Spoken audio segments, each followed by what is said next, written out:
Proverbs are, oftentimes referred to as those passages that can stand alone and can teach a truth or a doctrine.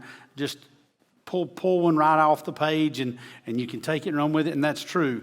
But I began to see something interesting, a parallelism, if you will, with the Proverbs, and how almost like a set of building blocks, if you will, or when you're building a home, if you're building it out of brick, and each brick begins to stack one another, and it begins to form a shape and becomes a house, if that's what you're building. And that's kind of what the Proverbs do. They teach an overarching theme. Of course, naturally, we see in the very beginning that the Proverbs are for gaining wisdom and discipline and understanding, words of insight, for acquiring the discipline that produces wise behavior, righteousness, justice, and upright living, for giving prudence to the naive and knowledge and discretion to the young.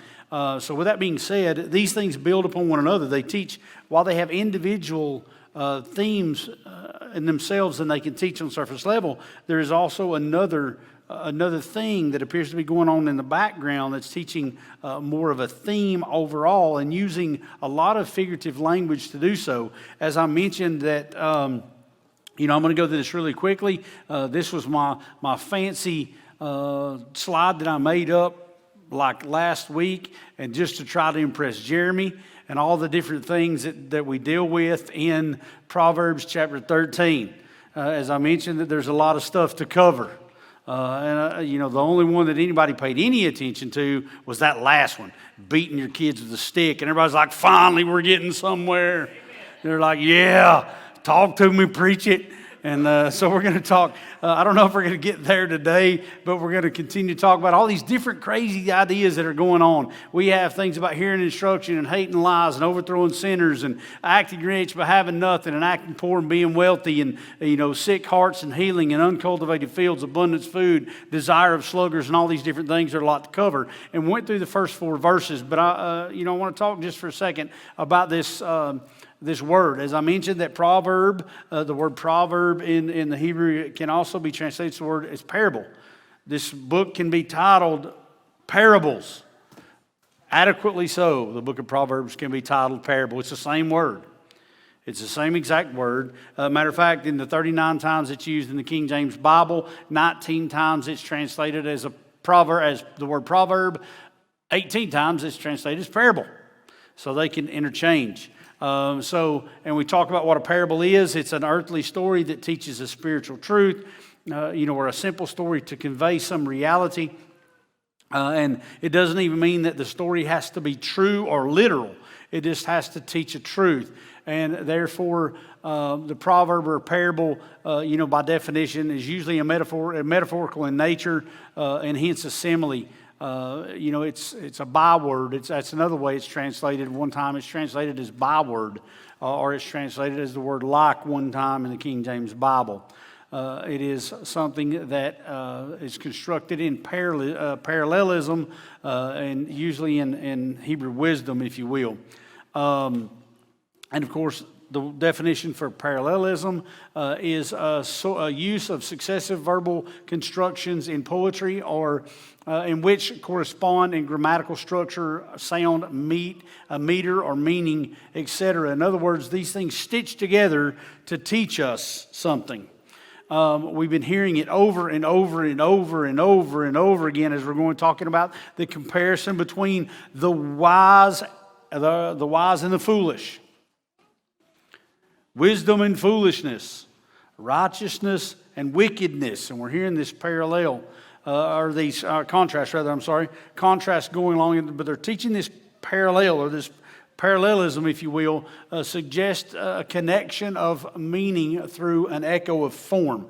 In other words, there's a lot of different ways that Proverbs is trying to teach us a simple thing.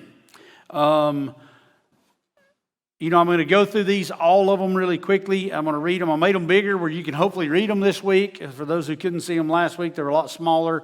But I'm going to read this from the King James, and then we're going to pick up on some verses. It says, a wise son heareth his father's instruction, but a scorner heareth not rebuke.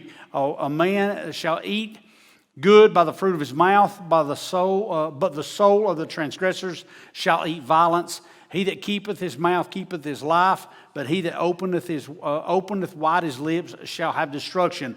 The soul of the sluggard desireth, and hath nothing, but the soul of the diligent shall be made fat. A righteous man hateth lying, but a wicked man is loathsome and cometh to shame. Righteousness keepeth him that is upright in the way, but wickedness overthroweth the sinner. There is that maketh himself rich, he hath nothing, yet hath nothing. There is that maketh himself poor, yet hath great riches. The ransom of a man's life are his riches, but the poor heareth not rebuke. The light of the righteous rejoiceth, but the lamp of the wicked shall be put out. But only by pride cometh contention, but with the well-advised is wisdom. Wealth gotten by vanity shall be diminished, but he that gathereth by labor shall increase. Hope deferred maketh the heart sick, but when the desire cometh, it is a tree of life. Whoso despiseth the word shall be destroyed, but he that feareth the commandment shall be rewarded. The law of the wise is a fountain of life, to depart from the snares of death. Good understanding giveth favor, but the ways of transgressors is hard. Every prudent man dealeth with knowledge, but a fool layeth open his folly. A wicked messenger falleth into mischief, but a faithful ambassador is health. Poverty and shame shall be to him that refuseth instruction, but he that regardeth reproof shall be honored. The desire accomplished is sweet to the soul, but it is an abomination to fools who depart from evil. He that walketh with the wise men shall be wise, but a companion of fools shall be destroyed. Evil pursueth sinners, but to the righteous good shall be repaid. A good man leaveth an inheritance to his children's children, and the wealth of the sinner is laid up for the just. Much food is in the tillage of the poor, but there is that is destroyed for want of judgment. He that spareth his rod hateth his son, but he that loveth him chasteneth him betimes. The righteous eat to the satisfying of his soul, but the belly of the wicked, pardon, I've got a tickle in my throat all day.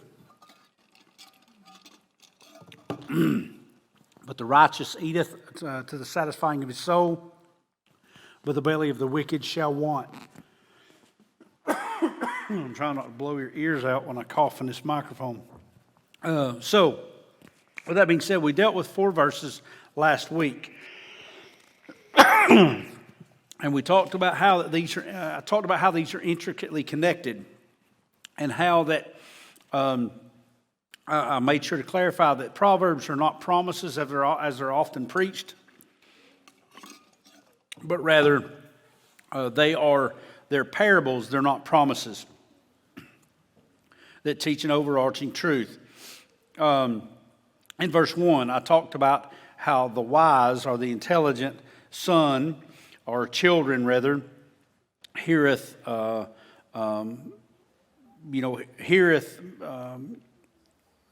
their father's voice, or the instruction of their father.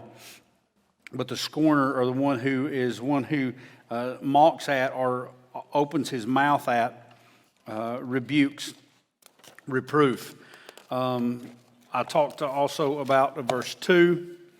A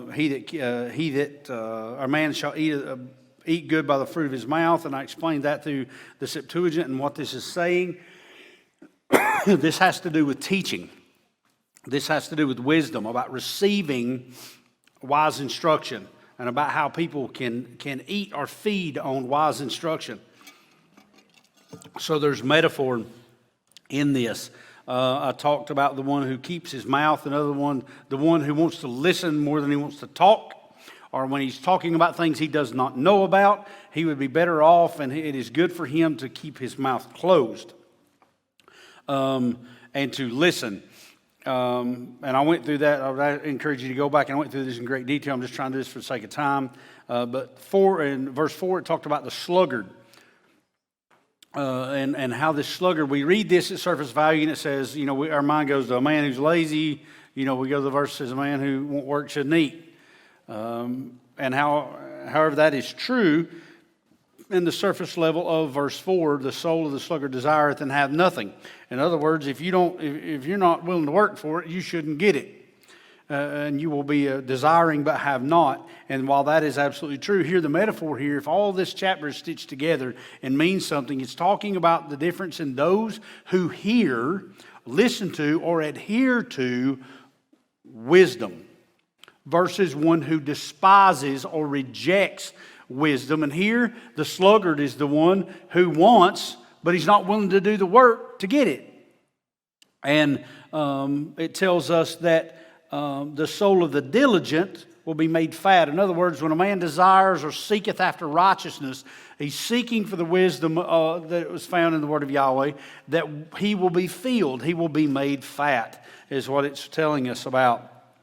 And picking up here in verse 5, that I want to share with you from there, hopefully to verse 10 or 11 if time permitting, that tells us a righteous man hateth lying, but a wicked man is loathsome and cometh to shame.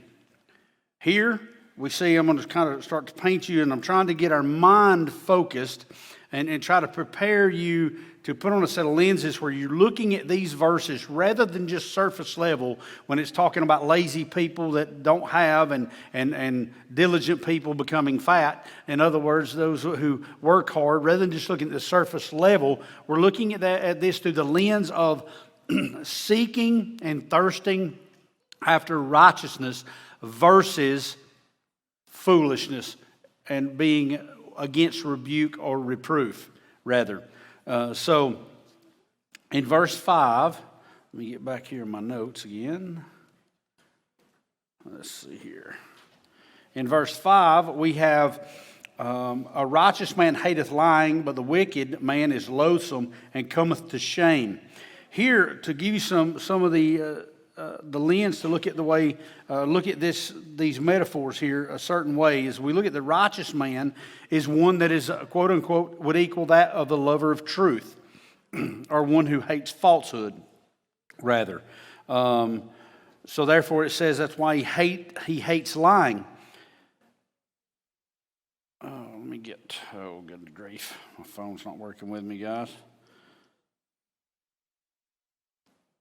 I try to put as much of this stuff on handwritten notes as I possibly can. Let's see, there we go. And the wicked man, of course, represents, or the one who is the wicked man, if you will, which is where we get the word from the Hebrew word rasha, Hebrews 75:63, which is referring to one who is guilty or a sinner. It's interesting, in Psalms chapter 1, verses 4 and 5, this same word, rasha, is translated as ungodly, is the way it's actually translated in the King James Bible. I'm going to share with you from the Septuagint, if you will, reads this way. And again, King James reads, a righteous man hateth lying, but a wicked man is loathsome and cometh to shame. Now, translated out, it says in the Apostolic Bible Polyglot, which is a translation of the Greek Septuagint, it says, the just detest an unjust word, but the impious man is ashamed and shall not have an open manner. This word here, loathsome, literally means to stink. In the King James translation, it literally means, the word loathsome literally means to stink or to smell bad. The word shame means to be ashamed or embarrassed. In other words, the righteous man hates lying, the lover of truth, he hates lying or falsehood. But a wicked man stinks, smells bad, and shall be brought to shame. I always say that the best way, the honesty is always the best option. I often heard it said one time, as a man said, there's one good thing about honesty. is you never have to remember anything, because you don't have to remember the lie you previously told to cover up the next one.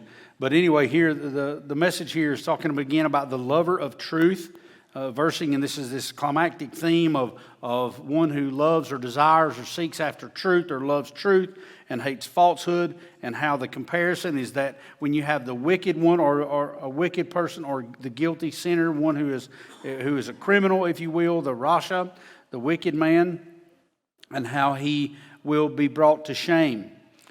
In verse 6, we have righteousness keepeth him that is upright in the way, but wickedness overthroweth the sinner. I'm going to try to, for the sake of time, I'm going to try to simply move forward in a translation of this, and I'm going to compare this actually. I'm going to real quick compare this here, this verse to chapter 12, which Jeremy covered in verse 6. verse 7, I'm sorry. 13:6 says, righteousness keepeth him that is upright in the way, but wickedness overthroweth the sinner. The previous chapter, 12 verse 7, says, the wicked are overthrown and are not, but the house of the righteous shall stand. It's just two verses that are almost saying the same thing in reverse order. But to translate this out, really what this is trying to tell us is that doing what's right watches over the innocent on their journey or the way. But wickedness ultimately ruins the sinner or those who are guilty. That's one way to translate that particular verse. Now, coming up to verse 7. In verse 7, we read, there is that maketh himself, and that's a weird way to say that. I didn't miss, everyone's like, I think he messed up when he wrote that down or copied it down, but no. It literally reads, there is that maketh himself rich, yet hath nothing. There is that maketh himself poor, yet hath great riches. That's the way it reads. It's very confusing. And if you see, I've got it translated from the Lexham English Bible here that reads, there is one who acts rich but has nothing. Another who pretends to be poor but has wealth. This little notation here is helping us understand what this is literally saying. It literally means there is no or is not. In other words, one who pretends to be rich but is not. It's really what it's simply saying. Down below that, we're going to see the LXX, the Septuagint reads, there are ones enriching themselves. You see the 1 and the 2 there? That kind of gets you in transliteration, helps us to put this in a cognitive sentence. So you would read this, there are ones enriching themselves, nothing having. And there are those the ones abasing, which is a Greek word 5013, abasing themselves with many riches.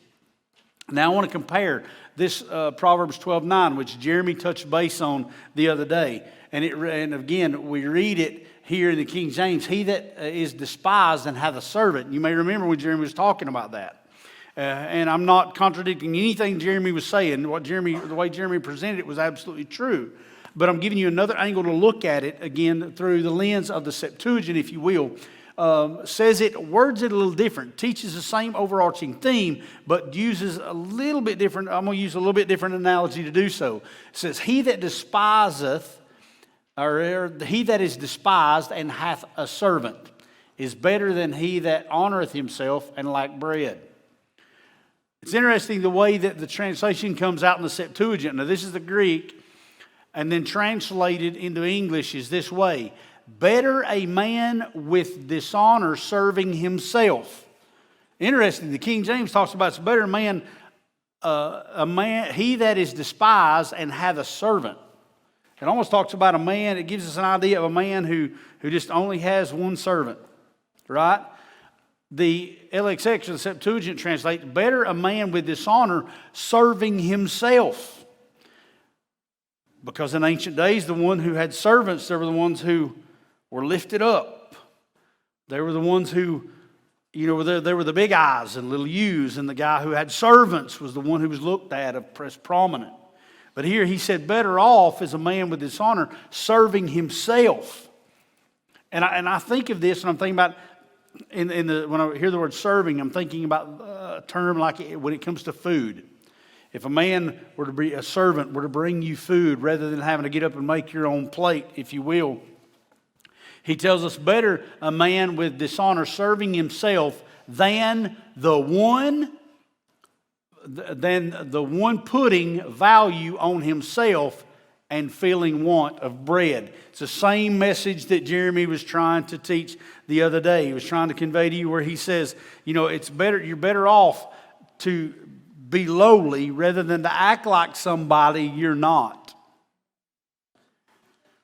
And that's the message, the same here. Nevertheless, as we see this particular verse teaching us about not acting like somebody we're not, but rather to remain lowly. I'm going to cross-reference here Proverbs 11, verse 24, in the Lexham English Bible in particular.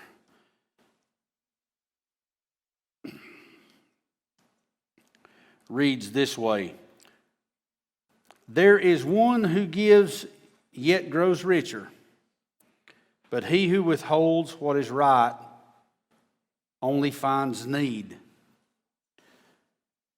What is this trying to teach us? And again, I've referenced this one word right here, this word abasing. What the literal meaning of this is somebody who is referring to somebody who is humble.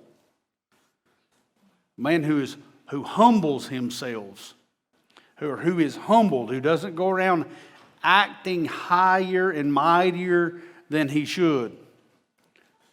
This man is humble. Though he's wealthy, yet he's humble. And this is a lesson that we could all learn is as we're studying the Word and we become wiser in our understanding of Scripture. One thing that the whole Bible-believing community would do really good to understand is we need to stop thinking higher ourselves than we are. We lose, it tends to be a natural human phenomenon that as we become a little wiser when it comes to Scriptures, we become lofty in our minds and we begin to think of ourselves as better than others. We start pretending ourselves to be rich, if you will, when yet we're not. And it would be better to remain lowly in humility. Remain in humility and have great wealth. To be able to, what's one thing we can learn from this verse is learning how to relay truth to someone with gentleness and humility. That is one thing we could seriously gain. One that I want to spend just a moment on is dealing with verse 8. This one was a little bit interesting. It says, "The ransom of a man's life are his riches, but the poor heareth not rebuke." This verse can go a bunch of different ways, depending on what translation you read. And let's see if we can find the root truth in it all. The Lexham English Bible reads verse 8 this way: "The ransom of the life of a man is his wealth, but the poor does not receive a threat." I talked about what our humanistic mind does, our natural mind tends to do. When we were in Bible study, we were talking about the way we translate terms like we were talking about the firstborn of creation. Our mind does the very same thing here. When we read this at surface level, the ransom of the life of a man is his wealth, but the poor does not receive a threat. It almost tends to give us this idea where if we're poor, we ain't really got to worry about nobody trying to rob us or take us hostage for ransom. We don't have anything anyway, so we don't have to worry about the threat. If you ain't got no money, you ain't got no problems. That's kind of what we read when we see this. Am I the only one who could look at that and go, okay, I see what you're saying? Hopefully not. But the Wycliffe, and this is the modern, by the way, John Wycliffe Bible. If you've ever tried to read one, it's kind of like reading the 1611 King James. It's very difficult. Words are horribly spelled, and it's horrible just to try to translate what a word is. But here we have a modern translation of the Wycliffe Bible. Reads this way: the redemption of the soul of a man is his riches. What? The redemption of the soul of a man is his riches, but he that is poor suffereth not blaming. Again, this can create a plethora of ideas in our mind when we begin to read this at surface level. Now, the Septuagint reads, a man's own wealth is the ransom of his life, but that's supposed to be, but the poor endures not threatening. A couple of words to look at here is this word is translated as the word ransom, redemption, or ransom here. And this word is kofar, which means the price of a life, a bribe, asphalt, or pitch in reference to a covering. This word gives an idea of a covering, like asphalt covers the ground, or pitch that was used to put on the outside of Noah's Ark. Right? That's the idea here. But it's very interesting what this verse is really trying to say.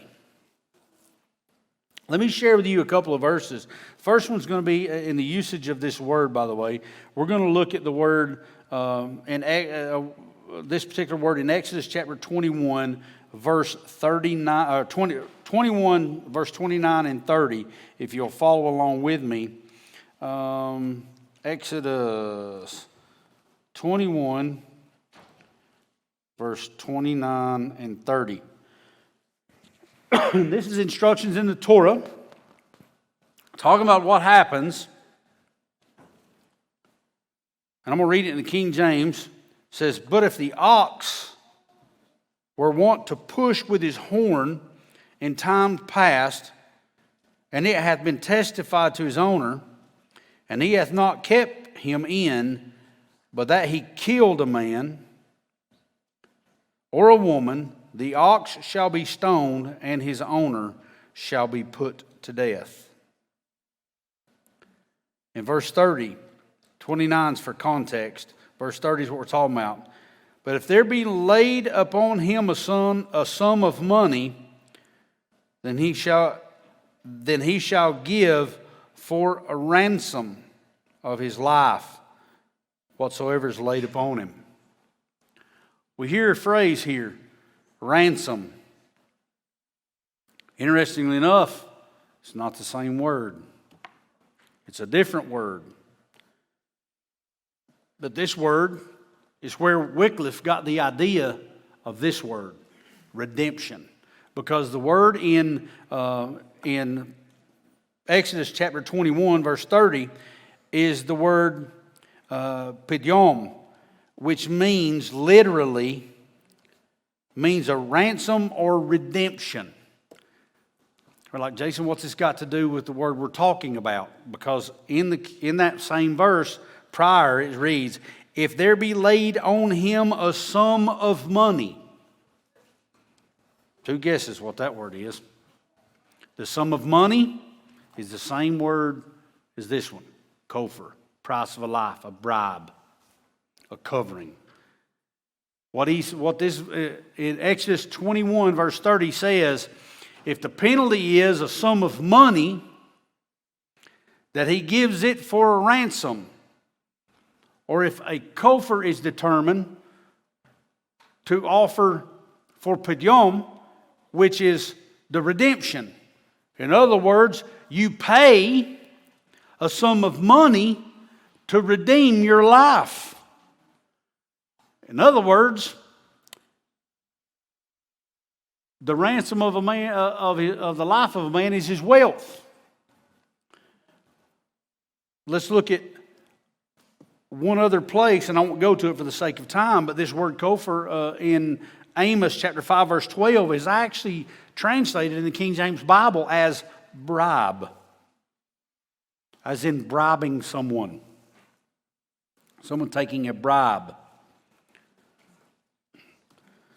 There's an interesting thing to note in the book of Job in chapter 3, verses 17 and 18. that says, there the wicked cease from troubling, and there the weary be at rest.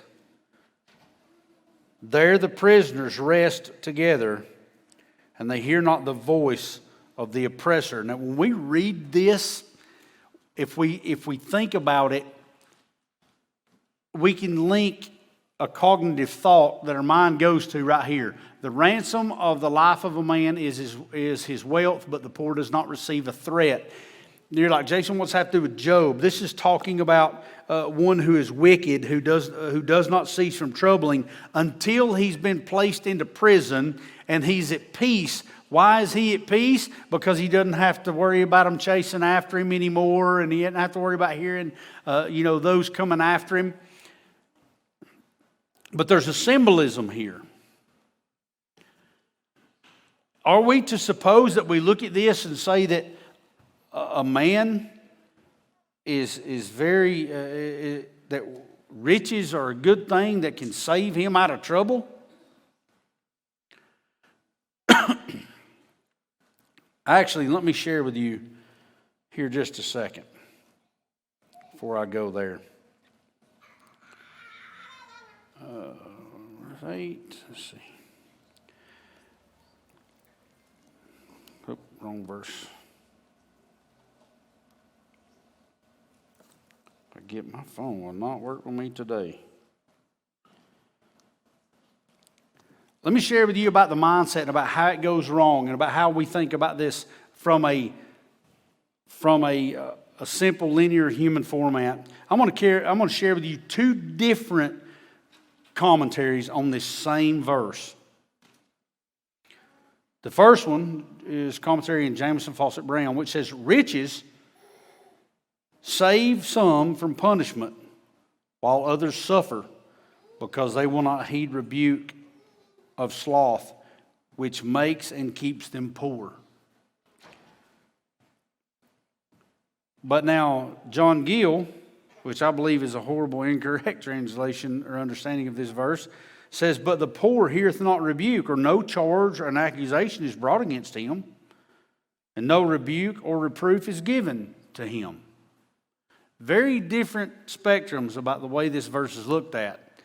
But again, if we're talking about the difference in wisdom and searching after wisdom, what are the metaphors in this verse that can help us bring this together? If a ransom refers to the price of a life, but I want you to notice also here, see this word threat, this word blaming, and this word threatening?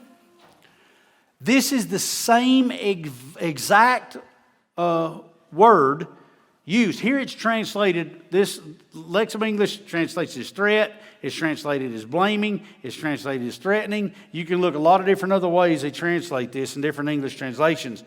But in chapter 13, verse 1, that we began with this two-part series here, it says, a wise son heareth his father's instruction, but a scorner heareth not rebuke.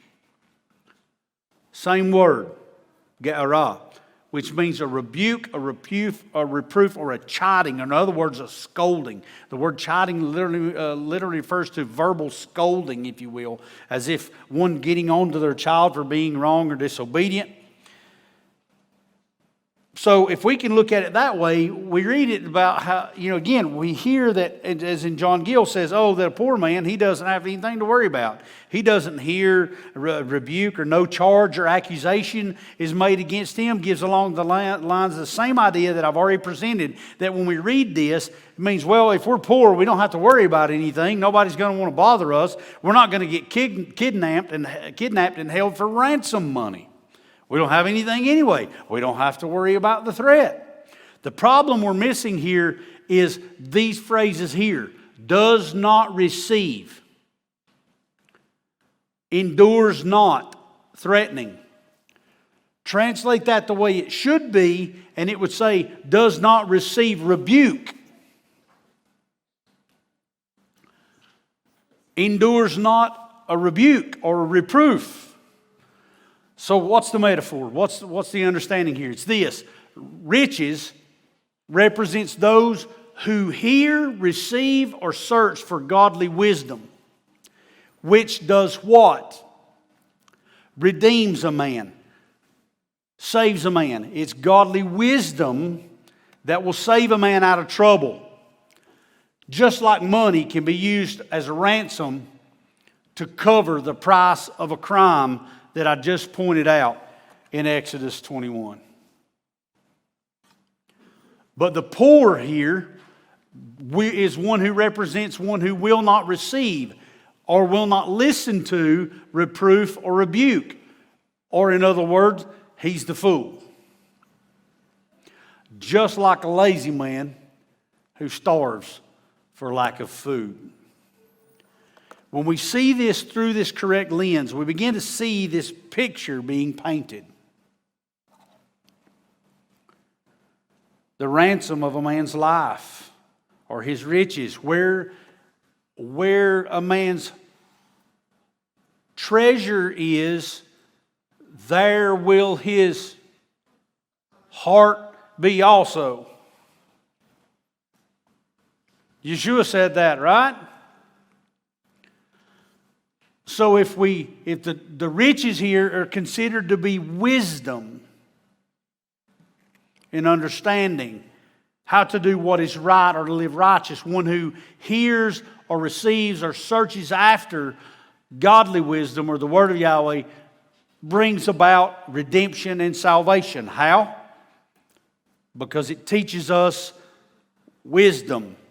Wisdom to understand that we have fallen short of the glory. We are sinners and we are doomed. But the Scriptures also teach that there is good news because there is a Savior. Yahweh has made a way. It's the one who is the poor fool who will not receive or listen to that reproof, that rebuke, because as I mentioned, it cuts. The word is sharper than a two-edged sword. Next, we're talking about verse 9, which reads out, I don't have one for verse 9. I'm just going to share with you. Is we can look here, and it reads, the light of the righteous rejoiceth, but the lamp of the wicked shall be put out. Here, it's simple. Righteous, here's the translation from the Hebrew word tzaddik, which means lawful or just, referring to in conduct or character. This righteous one, he can rejoice or he enjoys this light, which is in reference to continual light. But the wicked, here's that word again, rasha. The criminal or the guilty of sin suffers from a lamp that does what? Goes out, runs out of oil. The wicked, the whole message here is the one who seeks after righteousness, thirst after righteousness, he will be filled. He will be satisfied, but the one who is rebellious and refuses correction, that he will be brought down. The message here is given to the symbol of a light and a lamp. Let's don't get too heavenly minded here. The light and the lamp can be interchangeably used. We're like, what's the difference in a light and a lamp? Here, the translators chose to use a way to translate it out where you understand and look into there's got to be some sort of a difference. And the light here refers to continual light. Brightness, if you will, is illuminated and it brings him joy. And he lives in continual light. But rather the lamp of the wicked will run out. The difference is not the difference in the source of the light. The difference is in the continuity of the light. One is continuous and the other one dries up and goes out. You know, he may endure for a time, but it goes out. Verse 10 says, only by pride cometh contention, but with the well-advised is wisdom.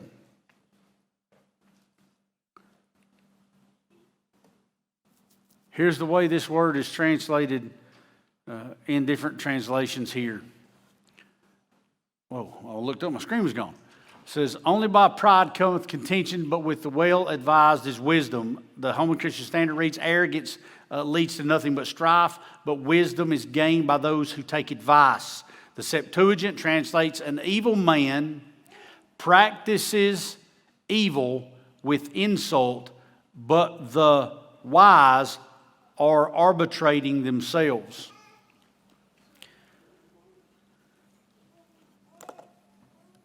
Real quick there's a cross reference here on a note from Proverbs chapter 11, verse 2 that I want to share with you.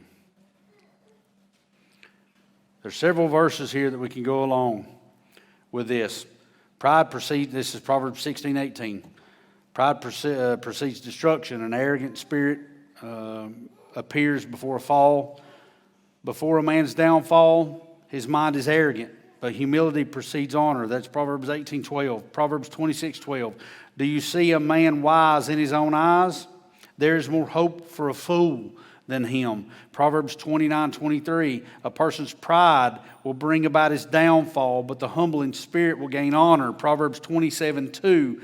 Let someone else praise you, not your own mouth. A stranger and never your own lips.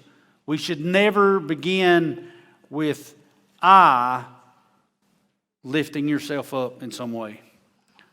I'm just different. I've heard so many people in this walk, I'm just different than other people. I'm this or I'm that, and I would never do this. And I've known people who've made those statements that ultimately fail. It's interesting that one commentator makes a note that this is translated one of two ways. Either by pride alone comes contention, or by pride comes contention alone. Contention is the fruit of pride.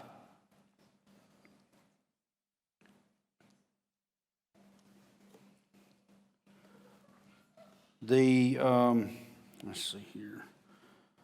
I'm going to share with you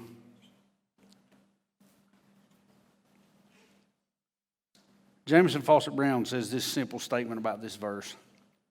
The obstinacy which attends self-conceit produces contention, which the well-advised, thus evincing modesty, avoid. What is this teaching us again? Do not be puffed up. That's what it's teaching us. Humility. Humility is the key. The stubborn is foolish, but the wise will receive counsel.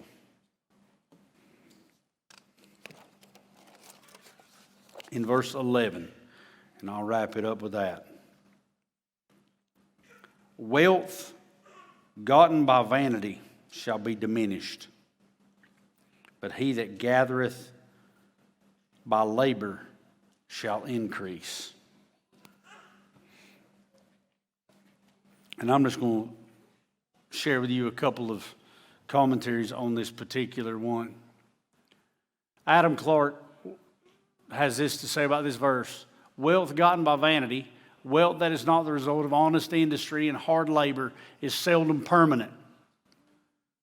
All fortunes acquired by speculation, lucky hits, and ministering to the pride or luxuries of others, etc., soon become dissipated. John Gill comments on the same verse and says, but he that gathereth by labor shall increase, or that gathereth by the hand, or in it by the hand, or by hand labor in an honest way, or with the diligent hand which maketh rich, who labors with his hand and gets by insufficient to support himself and his family, and to give to the necessities of others, who does not lay it up in coffers, or otherwise stored away, but keeps it in his hand to distribute. How can we apply this verse in an application that can be realistic to us today? We need to seek after the wisdom of Yahweh and His Word through honest, diligent labor. not by dishonest gain. How could we apply that today? One way is being lazy in our research. I talk to tons of people who talk about how they study this and they do that, and in my studies and this. And what their studies really consist of are a few YouTube videos. They're being extremely lazy in their efforts for the search of truth. They're relying on that. They're trying to gain wealth, wisdom, if you will, through the work of another. And I'm not saying that listening to people is bad. But I'm going to tell you, if you've been in this walk very long at all, it doesn't take very long for you to figure out and watch people blow around by every wind of doctrine all over the place. One day they're way over here. Next thing you know, they're way over here. Next thing you know, they're apologizing for what they used to believe. Next thing you know, they're doing this. I know people who have swung that pendulum back and forth so hard that first they were Torah terrorists. They hated everything, quote unquote, pagan, who swung all the way back to baptizing infants and basically celebrating the mainstream holidays again. Because they've been blown around without doing honest, diligent research and looking for the truth. You are responsible for your own faith. While it's okay to listen, we need to learn to listen, test all things thoroughly. We have a tendency to want to listen to things that already go along with our preconceived ideas, and we latch onto that with white knuckles as if it's true. But what if it's not? When we're studying any subject, when it pertains to anything of the Word of God, we need to be able to test it thoroughly, and we need to look from one spectrum to the other, listen to what anybody and everybody has to say about it, and then take it back to the book and do historical, hard work research and figure out where the truth lies. You may pick up a nugget here, you may pick up a nugget there, and you'll find pieces that will, and when you find it and understand it correctly, it will all line up. But it is horrible for us. We are called to be diligent students. This entire chapter is talking about being one who's willing to receive correction, rebuke, or in other words, to hear wise counsel, versus the fool who's arrogant, puffed up, and thinks he's got it figured out. Certainly listen to what I or Jeremy or Brother Danny might have to share with you, but listen, we're not the mark.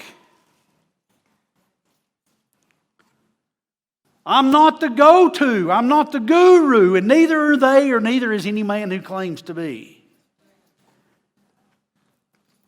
I am not the Word, but only can bear witness to what this Word, what I, with diligent study, believes it teaches. Test it for yourself, and do that in an honest, diligent way. Look for credible sources. Look for historical research to back up what you've come to understand. And if any one thing that you think you believe contradicts something else clearly you see in Scripture, there's a problem. And you've got some more homework to do. But again, we need to be, the point of this, in closing with today, is that we should be looking for wealth, riches, a.k.a. the wisdom of Yahweh in His Word, honestly, with diligent effort, not through vanity and relying on somebody else. People, if you've come out of a mainstream church, you've done that your whole life anyway.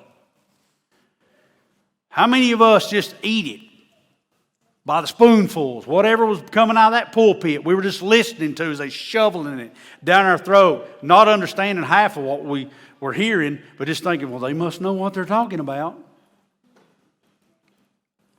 But just like the people who did that in the churches you may have grown up in or may have come to realize, so it is so in the world we live in today in this faith walk. There's a lot of them spewing a lot of stuff coming out of their mouth that honestly, when it's tested, it will not hold water.